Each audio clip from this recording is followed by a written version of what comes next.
Welcome into the College Football Power Hour. That's Jason Fitz. He is Adam Breneman, and I am Caroline Fenton. History was made in the United States of America. Incredibly important votes were counted in the college football playoff, the very first rankings of the 2024 season, and the very first rankings in a 12-team playoff. Honestly, y'all, I was looking forward to this all day. And then I asked myself, why? Like, do I expect anything wild and crazy to happen? And I didn't expect it, but I think there was just a little part of me that was holding out hope that there would be something crazy. In all honesty, Fitz, kind of anticlimactic, pretty much what we expected, but we still got an inside look as to what the committee values. Okay, I'll buy what you're selling, but think about this. You and I have worked together for years back at ESPN, right? Uh-huh. I did the first ever digital live stream show in the history of ESPN. Was me in a Halloween costume sitting on Mike Golick Jr.'s couch for the first playoff rankings reaction that year. And I'll never forget that. I've been covering this thing since that was 2017, right? The one thing I can say with confidence is most people watching on Tuesday night don't pay attention until Reese finally gets to the spot where he's telling us 1, 2, 3, 4. And then we're like, okay, I got what I need to get. Got it. I will say, as much as we say it was anticlimactic, have we ever been that interested in trying to figure out who number 13 is, who number 14 is? Have we ever been this interested? And Reese put on a clinic trying to explain it, but still to this day, as we do on this show and everybody's going to do, trying to explain how the seeding works versus the actual playoff rankings, that they're two different things. Like, I feel like we're all just sitting here salivating over it. And I will say, Caroline, let me be a little excited about this. When you look at what some of the matchups could be, like if the season ended today, you look at these matchups, like inject this in my veins. If we're going to get these playoff games, whoo! So yeah, I still got the joy. Come on, let's go.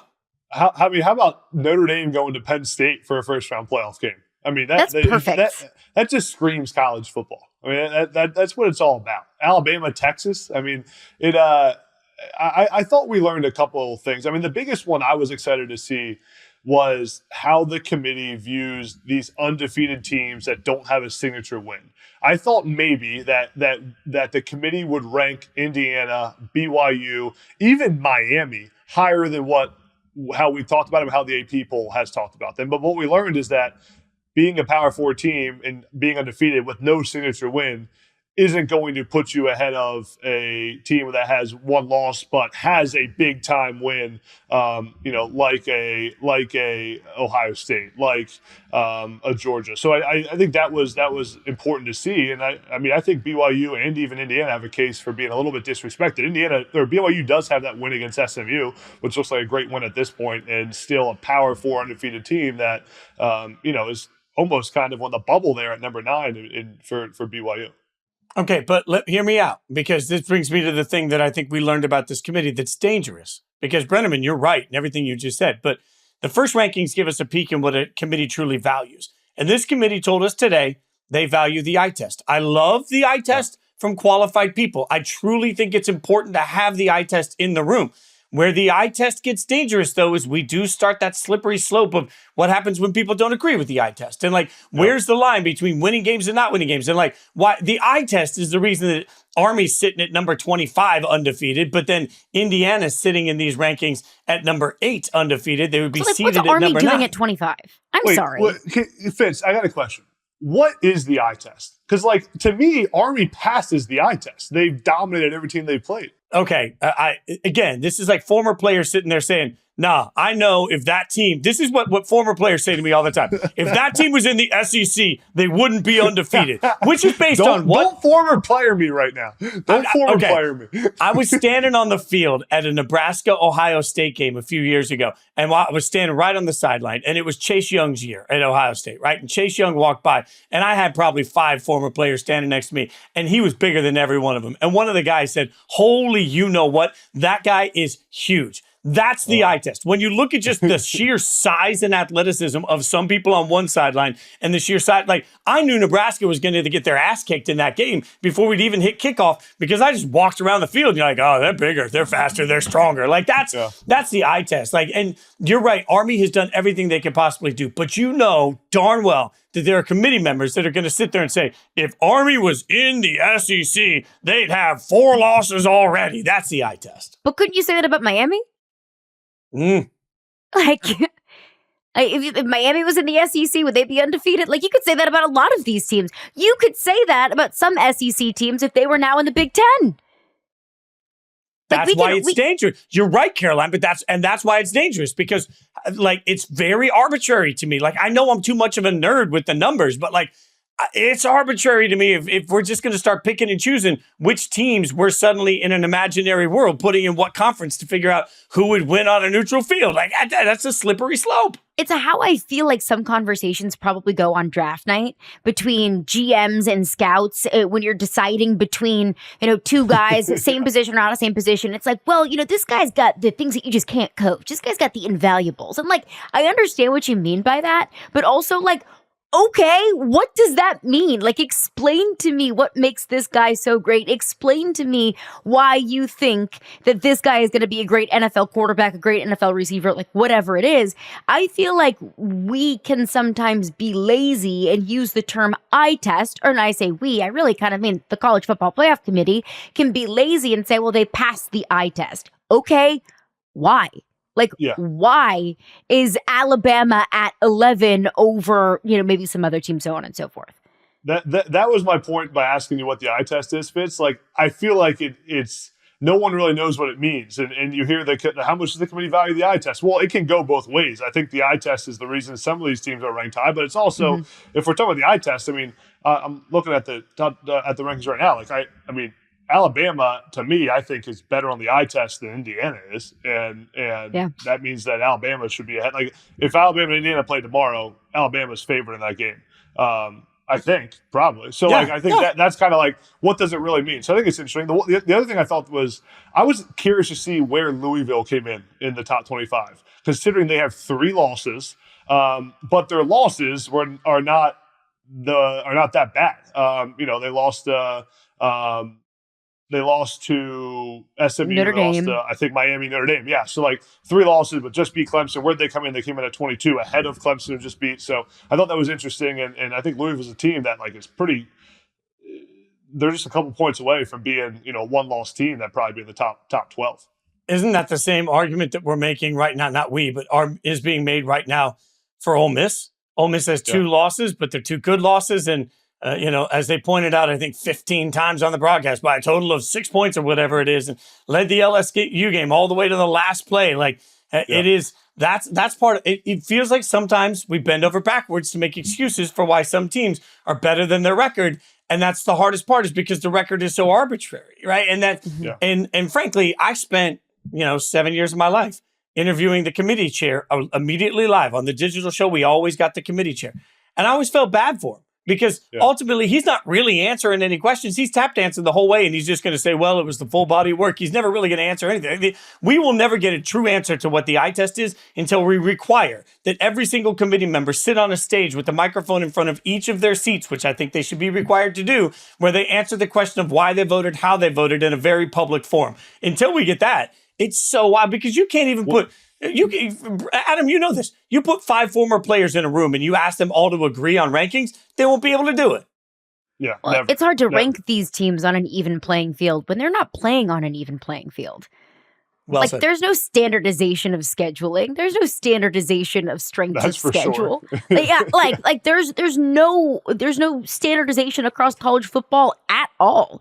And so that's why I think some of these rankings and explanations are so arbitrary. Is you can make the case for one team for the eye test. Well, then you'll make the case for another team because they only have one loss, but you can make a case for another team because they have a bad loss, but 3 really good losses. So there's all these different qualifications and all these different bullet points that the College Football Playoff Committee kind of has in their toolbox, and they use them at their disposal. That's kind of more of what it is. It's a toolbox more than it is a formula or an equation. It's what can we apply to this team compared to a couple of other teams that we view kind of in their same zip code. But I'm glad that you brought up Louisville, Adam, because I thought that was going to be a very interesting case study, a 3-loss team versus some of these other 3-loss teams. I'm looking at Vanderbilt, And I think that's one thing that I learned tonight was if you have a bad loss, which is what Vanderbilt has earlier in the season against Georgia State, Louisville doesn't have a bad loss. They have 3 losses against 3 really good teams. If you have a bad loss, you will wear that like a scarlet letter for the rest of the season. And that could be what keeps you out of the top 12 and even in the top 25. And I know we're talking about, we're picking hairs between 22 and 23 and teams that probably won't even make it to the playoff anyway. But I think that's exactly why Tennessee, a 1-loss team, is ranked behind Georgia and Texas and Penn State, all 1-loss teams. Well, Georgia's loss is to Alabama. That's a better loss than Tennessee's Arkansas. Texas's loss is to the number 3 team in the country in Georgia. Penn State's loss is to the number 2 team in the country in Ohio State. All of those teams are going to get the benefit of the doubt over a Tennessee team that might have better wins than Penn State, but has the worst loss. So I think that the worst loss is going to ding you more than the good wins are going to help you. Which Carolina I've always hated that they value. We've talked about this, like good losses. And sometimes it feels like a quality loss is treated better than a win. It's like, oh, well, they only lost by 1 point on the road. And it's like, okay, they still lost the damn game. Like, what are we doing here? So, like, the weird way that losses are quantified just, it blows my mind. And it raises this question of, for teams, like, on the one hand, you don't want to take the risk of a bad loss. I understand that. But on the other hand, why schedule anybody? I know that, look, reasonably, it's not Indiana's fault that they haven't played anybody. I get it. But, like, Indiana's strength of schedule this year, so far, it's about to get much better. But as we sit right now with these playoff rankings, Indiana's strength of schedule is 103rd. That's 103. So if you're sitting here and you're Alabama, you've taken a loss, you're like, well, hell, I'll just play Indiana's schedule every year. I'll play the worst. I know their loss was to Vandy. Shut up. I get it. But like, I will stack my roster, my entire, if you're Penn State, my God, why even play Ohio State if you can avoid it? Because all you got to do is skate through the easiest schedule possible and you'll get rewarded for it. Yeah, I thought the other thing that was interesting, similar to Carolina's loss comment and conversation, is just Ohio State being at 2 over Georgia at 3. That surprised me. I thought Georgia would be 2 in the committee's rankings. And really what it tells us is that the committee values the 1-point loss against Oregon more than they do Georgia's loss against Alabama. Because you look at the wins, Ohio State has that win against Penn State, but no other real signature wins. But Georgia has a better win against Texas by 15. So I think that, that loss against Oregon was probably the better loss of the 2, and that's why they jumped Georgia. What'd you think, Carolina, of Ohio State being number 2? I had no issue with it. Frankly, I did my own rankings this morning just so whenever I got all irate inevitably over these rankings, I could look back to what I thought and what I would have done if I was in that room. And I know we did something similar on the podcast last week. I had Georgia at 2, but I even put a note next to it of, if this is Ohio State, then fine. Like, it's not really going to matter at the end of the day because they're going to have the conference champions in the final rankings. So I think that it's a fair argument either way, even in Georgia's. I think the losses were very similar, right? Very close loss for Georgia where they looked really bad in the first half, but they came back in the second. Razor thin loss for Ohio State on the road at Oregon. So I mean, it's kind of 12 of one, 6 half. Whatever. Half dozen to one, 6 of the other. What was that? Whatever that was. Half dozen to one, 6 of the other. Can you repeat that? No, I can't repeat that, actually. I truly don't think that I can. You know what I mean? It's the same thing. Another thing that I was Wait. It is. Hold on. Yeah. I hear you guys on this, but I'm gonna feverishly disagree because I'm in a mood. I'm just gonna say, strength of resume, Georgia is number 1. All right, strength of schedule, Georgia is number 1. Game control, Georgia is number 7, right? So look at those numbers, and what do you want? I mean, what is it that we want Georgia to do that they haven't done to be ranked ahead of Ohio State? They have a higher strength of resume. They have a higher strength of resume. They have a much higher strength of schedule, and they have a higher remaining strength of schedule. Like, Georgia's played a tougher run. And you know what? Ohio State might turn the football over if they're not playing Michigan State. Yeah, I mean, I was surprised. Like, I think that the only justification, unless I'm missing something, to put Ohio State ahead of Georgia is because Ohio State has the better loss of the 2, like because of that Oregon loss. And that's a better loss than Georgia losing to Alabama, who what was 11 or whatever they were in the rankings. So I think the fact that the loss is what's important and not the win, which Georgia has the better. That win against Texas was by 15. They have the better win. So that was really surprising to me. I really thought Georgia would be too in the playoffs ranking. I think that's something that we're going to keep going back to, is the bad losses over the good wins. That seems to be one of the more consistent themes, at least with this ranking, is if you have the better loss, you get incentivized for that. One team I was kind of surprised to see, and I feel like I learned a little something about the College Football Playoff Committee. And again, this probably doesn't matter in the grand scheme of things because this team is ranked so low, but it does give us a peek behind the curtain of what the College Football Playoff Committee prioritizes. Missouri at 24. Missouri has, and we've been picking on Missouri all season long. I get it. They deserve it. But Missouri has 2 losses. Same number of losses as Alabama, same number of losses as Colorado if they ranked ahead of them. Several 2-loss teams in this playoff ranking. Both of Missouri's losses are blowouts.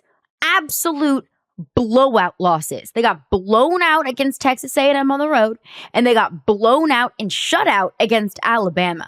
So that's what I think I kind of learned about the playoff committee, is the way that you lose, not just who you lose to, but the way, if you get blown out, that doesn't necessarily bump you out of the top 25 in favor of, I'll bring up Vanderbilt again because that's one team that's in the most recent AP top 25 that's not in the college football playoff top 25. Vanderbilt hasn't really gotten blown out in SEC play like Missouri has, yet Missouri got the edge over Vanderbilt. But Missouri did beat Vandy fairly recently, which probably plays into that. But I actually agree with you. That was what, like week 4? Yeah. We're different people since then, Fitz. Week 5 or 6. Yeah. But I will say this, like, okay, if you're going to be an eye test committee and you're going to tell me how good Indiana looks, are we not going to talk about how bad Missouri has looked in a lot of these wins? Terrible. That has to matter at some point. I thought Missouri being there was pretty shocking. Of all the teams that were maybe, Missouri being that high was one of the biggest shrugs to me, Adam. My jaw dropped when Missouri was ahead of Army. I mean, that was disrespectful to our troops. And to America. On election day, no less. On election day, nonetheless. Unbelievable. Dare they? How dare they? I mean, Missouri should have lost to BC, should have lost to Vandy. They looked terrible. I mean, they should have lost to Auburn. Now shoulda, coulda, woulda. They did win those games. But to not put a point up against Alabama last week and then be in the top 25, I was surprised. You and me both. Okay, I do want to continue this college football playoff ranking conversation. I want to get into, what does this all mean? If we fast forward, if the playoffs happened this weekend, how do we think things would shake out? And what are some scenarios that will play themselves out? Like we say every single year, everything works itself out in the college football playoff rankings, but what might not work itself out? We'll get into that after just a quick break. Okay, so we just spent 20, 30 minutes talking about the college football playoff rankings. What does all of this mean? And we can look at it kind of conference by conference where it stands right now.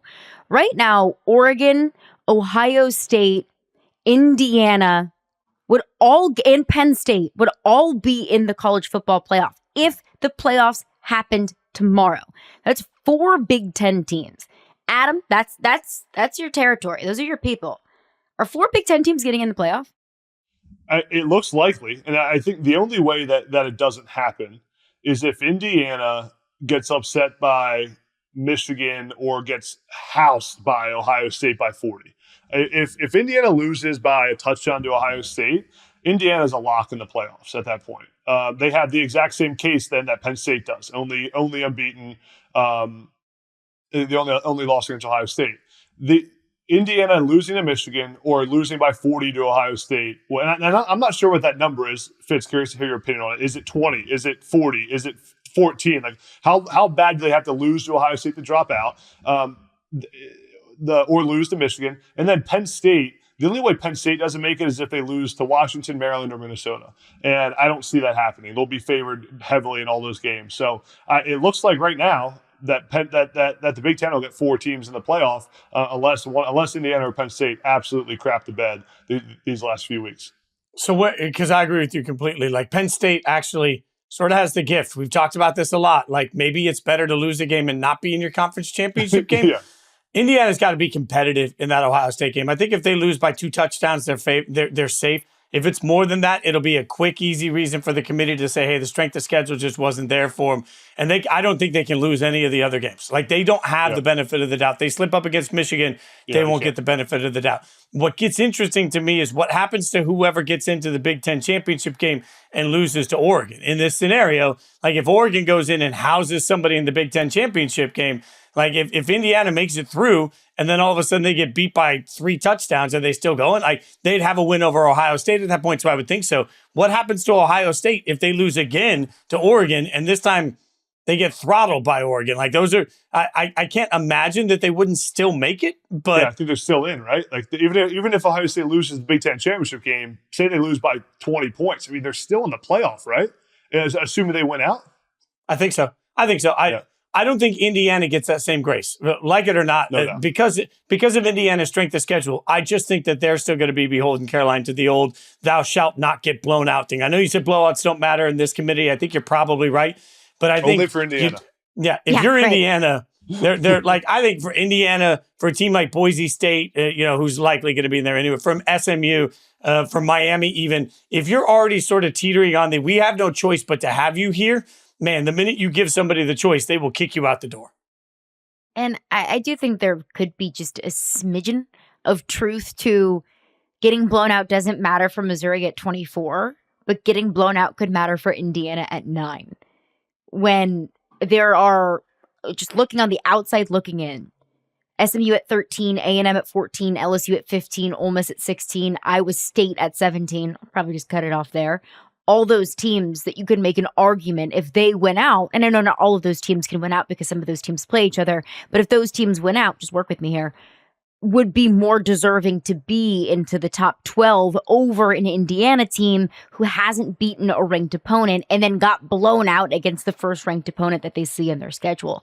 But again, that goes back to the College Football Playoff Committee. I don't think just blanket prioritizes one thing over another for every single team in every single instance. That if there's an argument that is to be made for Indiana after getting blown out against Ohio State over a 2-loss Texas A&M team, that argument very much so can be made. Yeah, I mean, I think, yeah. And then the interesting thing is going to be when, for the Big Ten, the Big Ten conference, for all the people in the Big Ten, like everyone's praying that it's Oregon, Ohio State in the Big Ten championship game, because that way the Big Ten can guarantee or almost guarantee they have 4 teams in. If Ohio State slips up and then Indiana plays in the Big Ten championship game, or Penn State, depending on how bad Ohio State or Indiana slip up. Like there's a scenario there where the Big Ten ends up with 2 teams in the playoff instead of 4. So it's funny how fast one slip up. Because I talked about the scenario where Penn State and Indiana don't make it. There's a scenario where Ohio State doesn't make it either. So if that happens, there's a fast track there for the Big Ten being in trouble. So everyone in the Big Ten conference right now, I'm a Big Ten guy, is praying that it's an Oregon Ohio State Big Ten championship game, and it'll be a fun game, but everyone's in the playoff. Everyone's happy. But Adam, I would say this, at least that all sort of makes sense. I think there's a much better chance the SEC cannibalizes itself out of the playoffs because look at who Georgia has left. If Georgia-Tennessee in a week and a half, that game, if Georgia absolutely destroys Tennessee, well, Tennessee's out of this thing, right? They're gone. If Tennessee beats Georgia, it's at least pause for, it's gonna set Georgia back a little bit in this process. Alabama still has to take on LSU. That's gonna be a big one. And then you're gonna end up with an SEC championship game of some sort, right? So there are, of the 4 teams, because right now Texas, Tennessee, Alabama, Georgia, those are your 4 teams that are currently in the college football playoff as it stands today that are in the SEC. The thing is, they're gonna beat up on each other still. I still think there's enough problems left for the SEC to be sitting there in the constant, my conference is better than your conference. I'm not sure SEC fans shouldn't be nervous that the Big Ten's about to get more college football playoff teams than they are. And let's not forget, Texas A&M and Texas also play each other at the end of the season. Yeah. So one of those teams is likely going to drop out of SEC championship contention and even college football playoff contention with the second loss on the season, assuming that both of those teams win out going into that game. So all of those teams that you just listed, Fitz, Georgia and Tennessee and Ole Miss. Georgia plays Ole Miss, Georgia plays Tennessee. That's going to work itself out in a way. Alabama and LSU play each other, obviously, this weekend. Texas and Texas A&M. Like, that is cannibalization at its finest because there are some Big 12 representatives, some Big 10 contenders that don't play each other, that there's not going to be any sort of cross-contamination to where we could have a team in the SEC championship game that we all thought was going to get into the college football playoff no problem, that could get to Atlanta and suffer its third loss and have no path to the college football playoff. Doesn't look like the committee's valuing very many 3-loss teams. Is Louisville the only 3-loss team in the CFP top 25? Yep, Louisville at 22 is the only one with 3 losses. The highest ranked team with 2 losses is Alabama at 11. At 11. Yeah. And I'm guilty of saying going into this season because it was, expansion of Palooza and everybody gets a bid. Everybody's going to the playoffs. I said, 3 losses doesn't necessarily disqualify you from the college football playoff. It might not next year if there's a different field where everybody's beating up on each other. But this year, there are enough contenders with no losses or 1 loss or only 2 losses that are going to get into the field over a 3-loss team, even if that third loss is suffered in the conference championship game, Adam. It's funny how every prediction we had in week 1 is like nowhere close to what's happening right now. I still remember Jason Fitz being on the show saying that Notre Dame with a loss to NIU would absolutely never have a chance to get in the playoffs. And here they are, first rankings come out, and they're sitting pretty at number 10. Pretty at 10? You think that's pretty at 10? I wouldn't say that there isn't plenty of room for them to get leapfrogged. Alabama wins their way out. Alabama's going to get ahead of them. That pushes them down to 11. Are you still staying firm on that Notre Dame won't be in the playoff? I stand firm with the other half of my take that you're just glossing over, that a 2-loss. I remember you saying a 2-loss Notre Dame team was a shoe-in still. Okay. You also said 2-loss. I think you were wrong on 2-loss. 1 loss is going to be really tight. I don't think Notre Dame being ranked at 10, I do think has consequence because Alabama has a chance to leapfrog them for sure. Boise State, probably not. Boise State's going to be stuck at 12. So then it becomes what happens with Texas A&M, what happens with SMU. I think there's enough room there, especially because Army's been devalued this way. Man, by the time we end the year, Notre Dame's strength of schedule isn't going to look that much better than Indiana's. Yeah. I would like to say, if we're talking about preseason takes that were wrong, I said Florida State was going to be overrated, and I was right there. So, boy, were you right. I mean, that was the most right. I didn't know they were going to be this bad. I said they were overrated.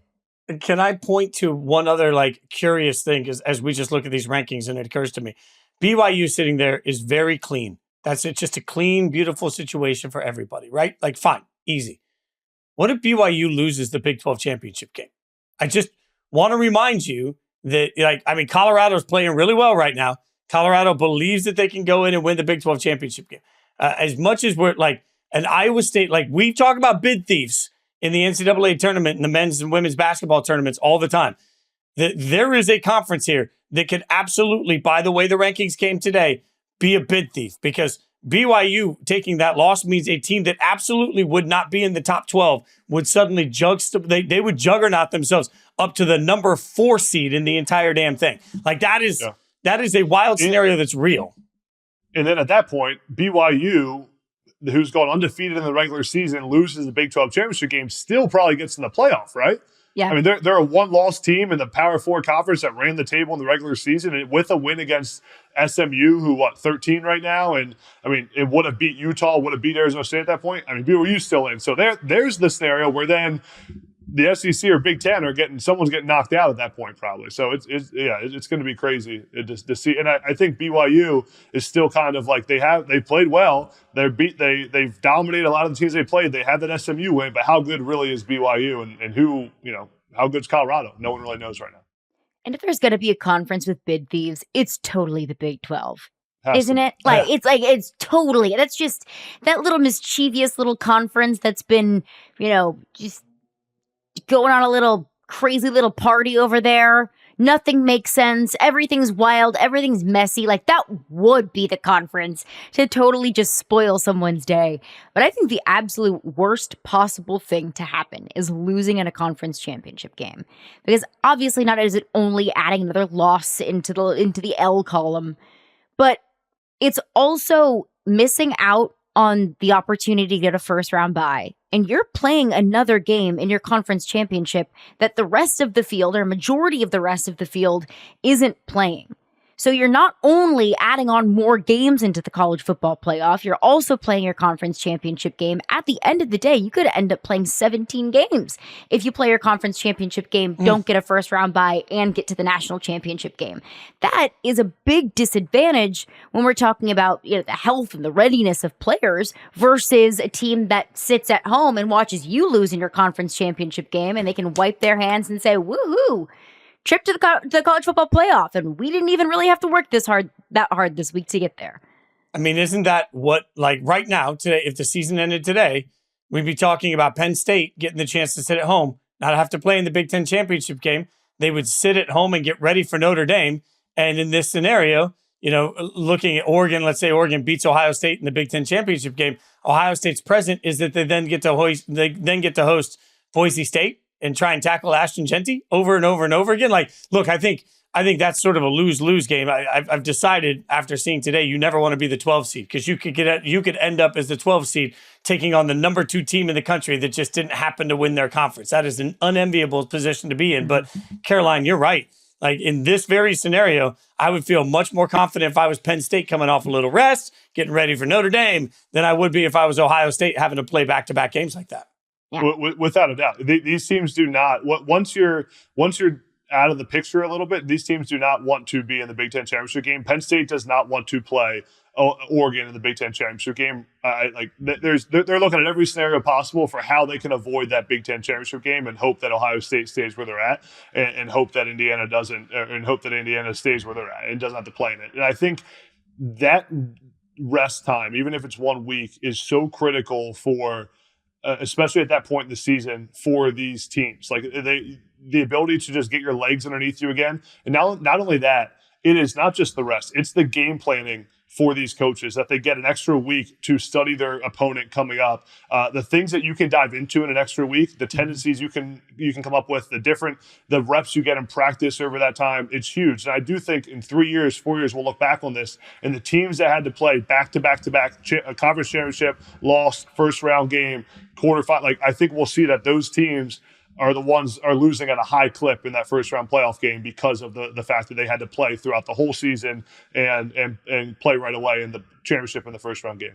Why do conference championship games even exist anymore? If we're being real, college football has taken essentially an NFL model. You got a bunch of divisions champions automatically get playoff bids. Everybody else is a wild card.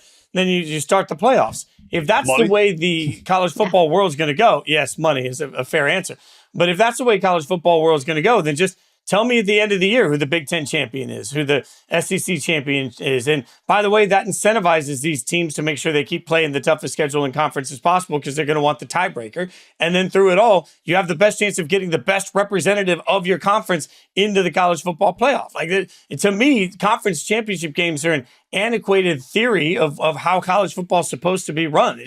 There's no point in making Oregon and Ohio State play again. They already played once. So kill the whole championship game. Let the regular season champion get what they've earned through the process of an entire regular season, and don't put the extra wear and tear on the kids. I've brought that up to several people who played in conference championship games, and they will tell you any opportunity you get to play for a championship game, to play for a ring, to play for a trophy, and to hang a banner, that means something. And that should forever be held sacred. And I think that there is a very sweet kind of traditional sentiment to that. And look, it's true. Anytime you can play for a championship, play for a championship. But it's for money. Like, that's exactly what it is. That's exactly why these conference championship games still exist. It's an opportunity to air a really big game in prime time. And that's the exact reason why conference champions get a first round bye. And it is to maintain the relevance and the importance and the competition of these conference championship games. But the balance that's funny is if you play in the conference championship game, you have the 50-50 chance of getting that bye in the next round. Where if you miss the conference championship game, you are guaranteed to get a rest week. You are guaranteed to get it. Like, yes, if you're in the conference championship, like for Oregon, like, okay, yes, you when you win that game, you're going to get a bye. But, like, you're not guaranteed. There's a shot you lose to Ohio State, and then you're playing back-to-back first-round playoff game, quarterfinals. So, I mean, it's just funny that, like, you're guaranteed to have a rest time if you don't make the conference championship game. And I think a lot of teams would take that. I heard the Notre Dame AD talking about this, and, like, they were talking about the playoff and having the conference champions get the automatic bye in the first round, and he kind of said, like, listen, we're viewing our first round game as like our conference championship game. Like, we're happy with the setup because we get that rest week no matter what, and we can kind of go into the playoff with a rejuvenated team. So it's interesting. Also, I mean, Adam, this comes back to, again, the college basketball argument I've had before. Caroline, Nashville well. I remember talking to the former Belmont basketball coach Rick Byrd about this years ago. Like, what's best for small conferences? Like, if you're Boise State, you have put everything out that you need to put out this year to show that you belong in the college football playoff. You have done everything possible. And for me, as a UNLV fan, I would love this world where UNLV beats Boise State for the Mountain West Championship. It's great. Hang the banner. That's awesome.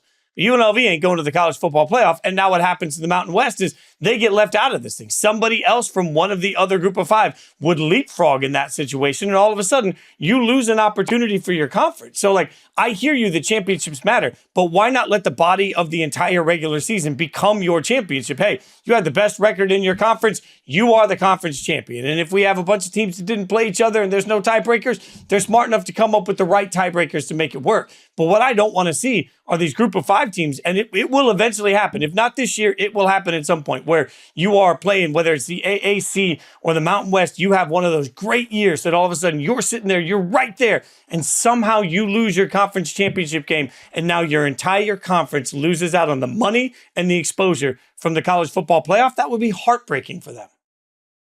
Because it is easy for us to stand up here and say, okay, well, Oregon, Ohio State, let's say Ohio State wins that, they get the first round bye. Well, Oregon's still going to get in. You know, SEC championship game is probably very similar. If Miami loses to Pitt, hypothetically, in the ACC championship game, well, I mean, kind of wild that Pitt would get the first round bye, but Miami's still getting in. I think it's very fair to bring up the small guys. No college football rules have been changed with the small guy in mind, frankly, and I don't think that that's changing anytime soon. It never will, yeah. It's never going to change. But if we're going to have a group of five representative guaranteed in the 12-team playoff, it's a fair thing to keep in mind that we are going to put all of our eggs in that basket of one or maybe, a handful of group of five conference championship games. It doesn't feel fair, but also football's not fair when your conference championship game. I want to put a bow on the college football playoff conversation, just kind of a trust meter of some of these teams, whether it's in the top 12 currently or right on the outside looking in, after just a quick break. We've already established this season, we don't trust anybody. We do not trust a team. We do not trust quarterbacks. And look, that's fair, because we've seen good teams fall and quarterbacks of good teams look not so great at certain points of the season. So Fitz, I'll ask you, one team right now, and I'll start with probably the top five, because I think that there is kind of a drop-off of proof of concept from the top five to maybe the rest of the top five and the next couple of teams that round out the top 12. So in the top five, where we have Oregon, Ohio State, Georgia, Miami, and Texas, now that's rankings, not seedings, who do you think is most likely to fall out entirely? Georgia. Look, I know it's sacrilegious to say anything negative about Georgia. I get it. I don't trust y'all. Like, we've been watching Carson Beck. We've been talking about it all year. I just don't trust Georgia with the remaining schedule that they have, knowing that they got to take on Ole Miss. Ole Miss back against the wall. I don't trust Lane Kiffin either. We can just call that my trust issues game this weekend. But also then taking on a Tennessee team that I think can beat them. I know Tennessee's had their fair share of errors too, but these are flawed teams that are taking each other on. And everybody's just waiting to see what happens with Georgia. I could see Georgia losing one of those games, if not two of those games. But if they get a split out of those games, now all of a sudden the committee's going to have to make a really difficult decision on what to do with the 2-loss Georgia team that, again, by these metrics, won't be in the conference championship game, depending on what everybody else does. Like, I could see a slippery slope for Georgia where they suddenly find themselves trying to figure out how they lost out on this year's playoff, Adam. I was trying to debate Georgia today as I was getting ready for the show and for the rankings to come out. And I wanted to still believe in Georgia and still believe a little bit in Carson Beck. But the one stat I saw that really got me like, man, I don't know if Georgia can survive this gauntlet they have coming up is how bad they've been running the football. I didn't even realize just how bad it's been. And I know it wasn't good, but the stats are staggering almost. Like they're like 15th in the SEC in rushing offense and then 100th in the country or somewhere around there. Like, and when you have a quarterback on top of that who's not playing well, and probably part of that, the reason he's not playing well is because that run game's been so bad and he hasn't had any help, but he's turning the football over. And I'm concerned about Georgia for sure. And the fact that they got to play Ole Miss, then follow up and face Tennessee, I think there's a real likelihood Georgia has 2 losses pretty soon. The question becomes, do they still make it with as a 10-2 Georgia team? And I think the answer is yes, but just not as a first round bye, obviously. I kind of went back and forth with this because the two teams that really stuck out to me that I don't trust entirely were Georgia and Texas, because Texas also has shown its warts. An offensive line that I thought could have been in contention for best in the country, it got absolutely blown up against Georgia, and they got beat up a little bit against Vanderbilt as well. Quinn Ewers hasn't been perfect. He's made several mistakes. He hasn't been that guy that steps up in the big moments like maybe I expected him to be. So I think that Texas has shown more weaknesses in its roster over the past few weeks as maybe we saw in the first few weeks. The reason why I agree, and it's never fun to agree. I hate this. I agree with Georgia. It's the schedule.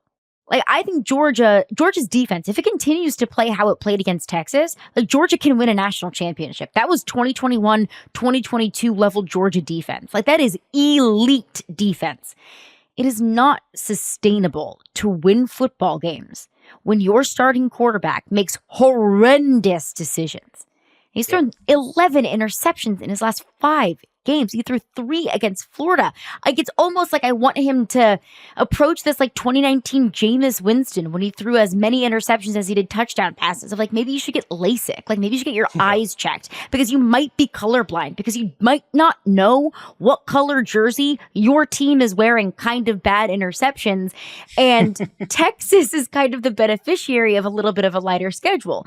They host Florida this weekend with a banged up team, and then later in the season, obviously, they get Texas A&M, but Georgia has 2 games on their schedule against Ole Miss and against Tennessee that I think is likely that they could, I'm not going to say likely, possible, very possible that they could lose both of those games. I'm not going to say that they will. I'm not going to say that it's a foregone conclusion, but I think that it's fair to say that going 1-1 in that stretch is a very realistic possibility for this Georgia team.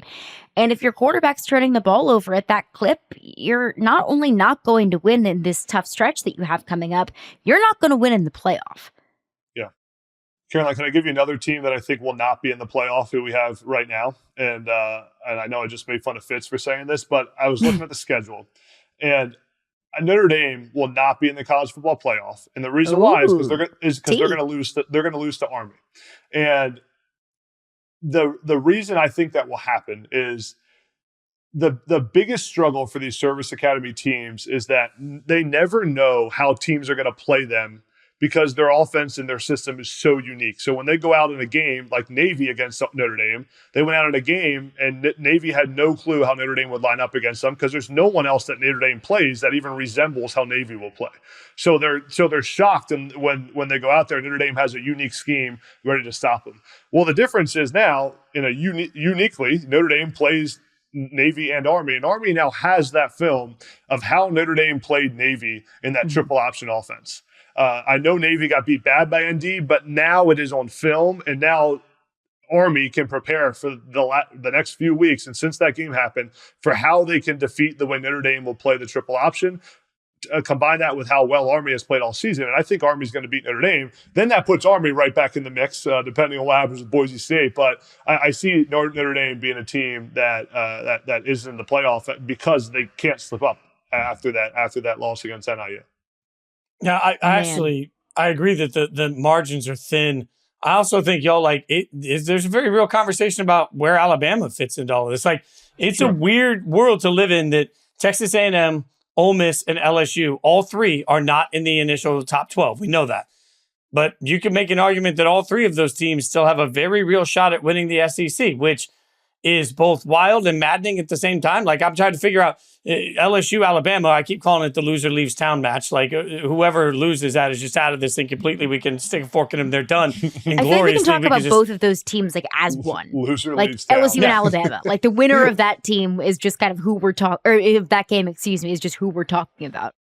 Yeah, I'm all in, but it's not hard for me to look at Alabama and say, okay, the way they played at times this year, they don't have any margin either, and I don't have any faith that they're going to win their way out. So they're going to pick up another loss somewhere, and when they do, the committee will dock them for it. Even if that loss is in the SEC championship game, I'm not sure Alabama can survive another L in the loss column.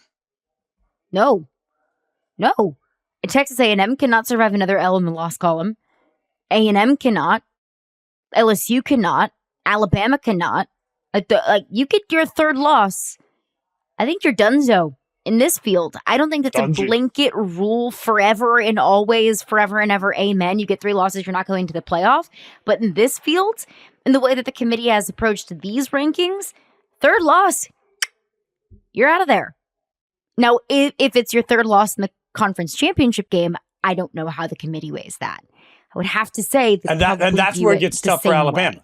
If Alabama gets to the conference championship game and then takes an L in the conference championship game to whoever they're playing, I don't know that they can even undertaker that. I don't know that they can rise up from it. I think you might just take a fork in them at that point, even if it's a third loss, even if it's even if it's a conference game, the championship game that gives them their third loss. I don't know that they're going to be able to survive depending on what's happened around them. I mean, it's probably looking like whoever loses the SEC championship game isn't in the playoff. I mean, by how some of this has played out, and if that's a 2-loss team in the title game, I mean that's probably the likely scenario at this point. Wouldn't you say? Yeah. Unless it's a team that has 1 loss and wins out and gets their second loss in the conference championship game. Yeah, and I think there is only a path for 2 teams to have 1 loss getting into the playoff. It would be Georgia or Tennessee, because those 2 teams play each other, and Texas, because those are the only 3 remaining 1-loss teams in the SEC, I believe. So, and this is where, again, I'm going to hammer this home every week. What becomes wild to me is that there's a very real scenario where a team walks into the conference championship game with 2 losses. They lose that conference championship game, gives them their third L, they're out. And now another team that didn't even play in the conference championship game from the SEC with 2 losses is going to be like, hey, we're making the college football playoff. I can see that happening. Yeah. I don't know that you can survive a third loss even in a championship game. And that's just going to be, it is wild in the scenario you just laid out. Let's say Tennessee is not in the conference championship game. They got 2 losses, and then they watch somebody pick up their third L in the conference championship game. Tennessee would make it over them with only 2 Ls. There's going to be some team that just Leroy Jenkinses themselves into the college football playoff. It's going to be like Colorado. That they're just everybody's beating up on each other. Leroy Jenkins, here I am. I think Colorado's got a real path now. Colorado has a real path. Yeah. Yep. I even wore my Colorado colors for the occasion. Let's go Buffs. Okay, we do have games coming up this weekend. We got a college football playoff in a few weeks from now, okay? We got games coming up this weekend, big-time games. Let's get to some binge stream sicko. Adam, what are you binging this weekend? I mean, I think it's got to be Georgia Ole Miss. I mean, I think too, guys, Ole Miss, I was just thinking about this as we were talking. Ole Miss is a team that they beat Georgia this weekend. Ole Miss is right back in the playoff. I mean, totally. they're right there. And I mean, Ole Miss is only a 2-point dog in this game. Then they play Florida, then Mississippi State the rest of the year. I mean, this is an Ole Miss team that lost to LSU in overtime. lost on the fluke play. They were up against Kentucky, then a fluke play happened when they were up 17-3. So if those wouldn't happen, they'd be number 1 or 2 team in the country right now. And as silly as that sounds, yeah, true. As silly as that sounds, they're like two plays away from being 9-0. So I think this is a huge game for both these teams. We talked about the Georgia implications already. Lose this game and things aren't looking all that hot anymore.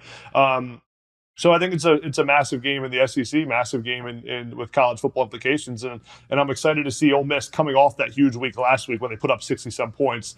Is that the Ole Miss team we see? And then Georgia, is Georgia and does Carson Beck throw 3 interceptions again, or can they play like the Georgia team we're used to seeing, where they control the tempo of the game and play ball control? So I think it's a big game that will tell us a lot about the rest of the season with the SEC. And Adam, you're 1,000% right. If Ole Miss wins this game against Georgia, they will be in the top 12 next week. There's absolutely zero doubt in my mind. They were already, 16 this week?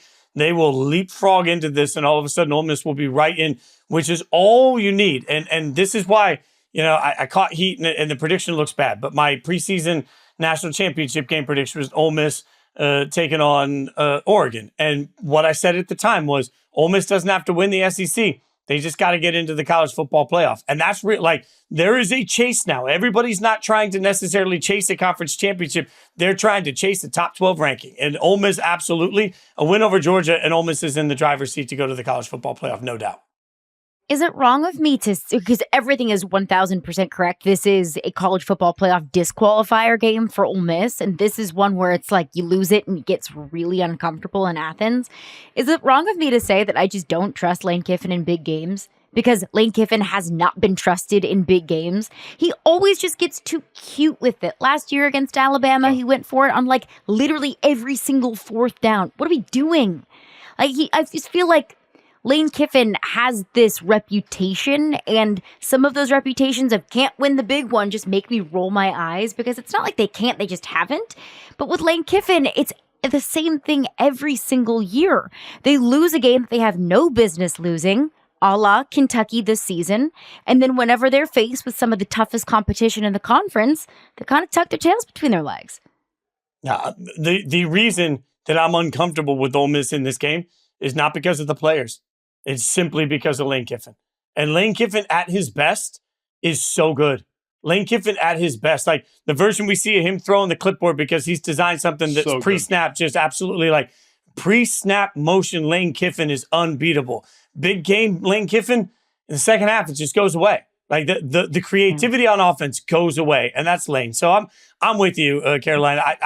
The reason I have just a little bit, I think Ole Miss can win this football game. If they don't, I think it'll be because of Lane Kiffin. It's me not trusting Lane Kiffin, and it's me having all of the trust in the world in Kirby Smart and getting his team ready and prepared for big games like that. That's earned, right? Kirby's earned that, right? There's just certain guys hello, benefit of the doubt. Benefit of the doubt. Yeah. Another binge game this weekend in the same conference. It's LSU Alabama. It's a college football playoff disqualifier game. Win, you're not necessarily in, but you're still alive. Lose, your ass is going home.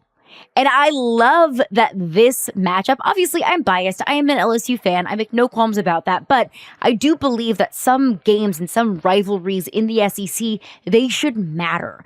Tennessee, Florida is more fun when it matters. Same thing with Georgia, Florida.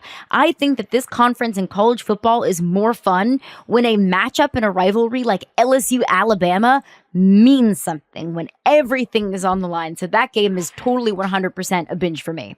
Wait, what's Carolina Fenton going to do to watch this elimination game? What's the routine going to be for you? How are you going to absorb this? What's the plan? Medication. Okay, that's fair. The thing is, with this LSU Alabama rivalry, I approach it a little bit differently, maybe than I do LSU Florida or LSU Ole Miss, because LSU hadn't won a whole lot of them, Fitz. I've been burned, and I have been crushed, and I have been saddened by this Alabama team so many times in my lifetime. So I am taught to keep my hopes high, but my expectations low. So I actually go into this one with a lot less stress and anxiety than maybe I did with LSU, Texas A&M, or LSU Ole Miss, because those are just traditionally more competitive rivalries. But with everything on the line, it does ramp up the old anxiety a little bit. That's fair, Caroline. To me, this game comes down to your LSU defense. Tennessee did such a good job of limiting Alabama's explosive plays at home. LSU has to do the exact same thing after giving up 38 points to Texas A&M. Mm-hmm. You got Ryan Williams averaging 20 plus yards a catch. Top in the SEC in receiving yards, one of the top. He's explosive, and if LSU's defense can find a way to slow down him in that Alabama offense, I think that's their path to winning. So I know you love some LSU defense, so we'll see what happens. Are you not a little bit nervous, like Jalen Milroe using his legs in a little bit in this game? Like LSU's run defense has been cute. Like they've been trying. Like it's a real Am I real not effort a little out there. bit nervous? Fitz, it's what keeps me up at night. Okay. It's why I have a massive size knot in my gut because I'm so nervous about it. Because LSU, Lenora Sellers ran all over him. Marcel Reed ran all over him. I'll give them credit. They were able to contain Taylor Green pretty well. But when they play these mobile quarterbacks, they cannot contain them. So it's the defense, and I think it's the run game as well. This looked like a completely different LSU team when they were able to get the run game going. It was when Garrett Nussmeier had to basically carry the entire offensive load is when you start to see him make really bad mistakes. Because when he's throwing the football 45, 50 times a game, he's going to make mistakes. It's just not a recipe for success. So I think it's getting Josh Williams, Caden Durham in that LSU run game going. But there's a lot of other games happening, not just in the SEC and not just with massive college football playoff implications. So what are you streaming this week, Fitz? BYU Utah, and especially now. Like, this game already had as much meaning as you could possibly have. And I think BYU goes in and handles business, by the way. This Utah team has just not been able to take the steps this year that I thought they'd be able to. I was admittedly wrong about Utah coming into the year. BYU is now, like, they've got to look at what happened today as tremendous disrespect. And there are moments for every team that become billboard material, that become sort of defining moments in their season. This has to be that for BYU. Not only is it a rivalry game, but the committee basically just said undefeated's not good enough with where they were ranked. If I'm BYU, I'm insulted with what happened. If I'm BYU, I'm fired up. And now if I'm BYU more than ever, the thing that I want to do the minute I walk on that field is not just beat Utah in the Holy War. I want to beat the hell out of Utah. And the reason is I need to make a statement to the committee that you were wrong. And I believe the committee listens to that. I believe the committee watches that. And I believe the committee is going to look to see how BYU responds to being, I think, undervalued. This is a big, Adam, statement game for me. Massive game. BYU is for real. It is not their fault that Arizona, Kansas State, Oklahoma State don't look as impressive of wins as you would have thought when the season started. But you think about SMU. That win against SMU was a huge win, especially now on the road in week 2. So BYU has a signature win, and they've won every game they played and dominated every game they played. Some of the numbers that I saw today stuck out to me. First in the Big 12 in turnovers. Turnovers gained. Second in the Big 12 in fewest penalties, and then third in the Big 12 in time of possession. So what that means is they take care of the ball, they don't commit penalties, and they create takeaways on defense. That is a formula that wins championships in college football. Discipline, takeaways, run the football. That's what BYU does, and because of that, I think they're going to dominate Utah and beat them by 30 points and hopefully prove to the committee that they're worthy of a higher ranking than 9. The only thing that I think could catch BYU off guard, because I do think that BYU has played like the better team, I think that BYU is the better team. To my knowledge, at the time that we're recording this podcast, Utah hasn't named a starting quarterback, and both Brandon Rose and Isaac Wilson have been getting reps in practice. So does that force BYU into splitting their time in defensive prep and preparing for both quarterbacks? Like that's a tactical advantage to Utah. Is BYU going to prepare for or expect one quarterback and then get another one? We've seen that be a pretty big challenge for some defenses whenever there are some quarterback changes, question marks throughout the country. So that is one area. I didn't say controversy. I almost did. I caught myself. That is one area that I think could potentially give this BYU defense some issues. But overall, this is a game that I think the Cougs should win. I mean, it has to be Isaac Wilson, right? Like, he has to start this game at quarterback for Utah. I mean, it's only fitting. Hopefully Zach's there at the game, and maybe little bro balls out a little bit as a Mormon Manziel 2.0. Are there two of them? I think it has to happen. It feels like it is. I'll throw out another stream, which the fact that sometimes I have a hard time discerning stream games from sicko games probably gives you a peek into my psyche and where I'm at in terms of my college football fandom. Don't sleep on this South Carolina Vanderbilt game. This could be an incredibly interesting one for a potential path for Vanderbilt to be able to benefit from the rest of the conference cannibalizing itself. I mean, South Carolina is coming off of a massive win at home. They stormed the field. They serenaded the coach's wife in the locker room after the game. Is there a potential hangover effect? And then for Vanderbilt, we just saw them win a super gritty, super low scoring game on the road at Auburn. Auburn's not a very good team. I understand that. But Vanderbilt has a very clear formula for winning football games. They dominate time of possession. They have won every game that they have won time of possession. They convert on third downs. They take care of the football, and they don't commit a lot of penalties. That is the formula. And if they break out of that formula in a few different factors, they don't win football games. South Carolina, on the other hand, the way that they win football games is because they have such a stifling defensive front with Dylan Stewart and Kyle Kennard and Donka Hemingway. But they have a turnover problem. So if Vanderbilt plays sound football and they take care of the football, which they've done really well every game, probably except for the Texas game, I think Vanderbilt could win this one. And then Vanderbilt just adds yet another SEC win to their resume with a really tough stretch coming up on the road at LSU and then finishing out the season against Tennessee. I think Vandy does win this football game. And it's also a key landmark game for them because you mentioned their last two games are really difficult. They're 6-3 right now. They're 3 losses by a combined, 8-9 points? They have played competitive football even in a tough schedule for them this year. They got to get this win because they lose this game, they'll be underdogs the next two. 6-6 this season does not have the same feel that 7-5 does for Clark Lee and for Vandy, right? 7-5, man, that just feels like, hey, we're building something. Not that 6 wins in bowl bound doesn't mean something for Vandy, but I think this is a big statement win for them to finish the year above 500 no matter what happens in the last 2 games. Plus, frankly, they're a more disciplined football team than they get credit for. They're a better football team than they're getting credit for. They're on the outside looking in the top 25, and they know while they're not playing for a playoff spot, they're playing for a better bowl. I think there's a lot here on the line for Vandy. They'll beat South Carolina. Yeah, I got 2 games for you that I'm streaming as well that are not huge games, but I think will tell us a lot about 2 teams that look like playoff teams right now. First one's Washington at Penn State, whiteout game in Happy Valley. Washington just beat USC last week, so this is a big game for Penn State. Penn State can't slip up now, and how does Penn State respond after losing to Ohio State in a game that a lot of Penn State fans think they should have won? That's a big one, and Penn State's got to handle business in that game. The second one is Florida State playing Notre Dame. And the reason is that's a sicko game. That's a sicko game, Adam.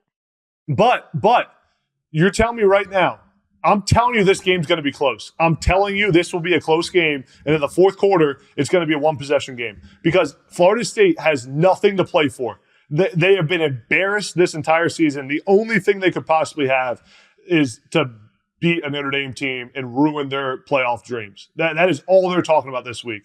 And Notre Dame, Florida State's been abysmal. Maybe a little bit less prep this week, maybe thinking it's going to be an easy game, but Florida State still one of the teams that's recruited the best in the country the last few years. So I know they're one of the worst teams in the country, but I'm telling you, we'll watch this back next week. Florida State Notre Dame will be a close game. You have a good point because if there's anything we know, Marcus Freeman against bad teams is scary. Sicko is the record of Marcus Freeman against bad teams. But it's not even just bad teams. It's bad teams that they paid to play. Yeah. Like, it's bad teams that play in podunk nowhere that you're writing a $2.5 million check to. Like, that's not Florida State. They're just bad. Like, they're a big brand, and they just happen to be bad. I do not think this game is going to be close. I don't think that however Florida State goes into this game with whatever mindset, they're just not a good football team. So they can go out there and say, we're going to play spoiler to Notre Dame. Woohoo! Go team. Oh, but it doesn't matter because they're just not a good football team. So I respect it. Do you? I don't see Do you it's gonna respect happen. it? It didn't sound like you respected it. No, I Not really a lot don't. of I was just trying to be nice. Very But little respect. I like I respect your creativity. Yeah, I do respect it. I just think it's going to tell us a lot, and we'll see. I hope. Listen, we'll see. For Notre Dame fans, I hope I'm wrong, but I think this is the game. If Notre Dame does play this game close, then we start to have the conversation of like, should Notre Dame even be in this conversation? Because Correct. if you play Florida State close after losing to Northern Illinois earlier in the season, like you need style points. Notre Dame needs style points, and playing close against Florida State ain't nothing stylish about that. That's outdated, honey. What is our sicko game of the week? Is there a sicko cup? Is it Minnesota Rutgers? I think Florida State Notre Dame was. Florida State Notre Dame is as sicko as it gets. I mean, The sicko cup of the week. If you're I will watching say, that one. if there's any other weird sicko cup to me, it's Clemson Virginia Tech. I want to see how Clemson bounces back from a bad loss. So maybe that's about as sicko as I get this week. Let's see if Clemson is even in the top 25 after this one. Oof. We shall see. That's going to do it for us today. Fun day. First edition of the Expanded College Football Playoff Rankings. That's Jason Fitz. He's Adam Breneman. You can follow Fitz at Jason Fitz and Adam at Adam Breneman 81. You can follow me at Caroline Fenton 1. We always appreciate y'all for stopping by the podcast. If this is your first time, welcome. Like the podcast, review, subscribe to it. If you're a regular listener, thanks for coming back. Always make sure to tell a friend, tell an enemy, tell a BYU fan that they got screwed. Tell an Army fan that they got screwed by the college football playoff rankings. But we'll be back right here on Tuesday night and Wednesday morning with our reactions to, Saturday night. Today is Tuesday. We'll be back Saturday night with a full reaction to the Week 11 action. We're out.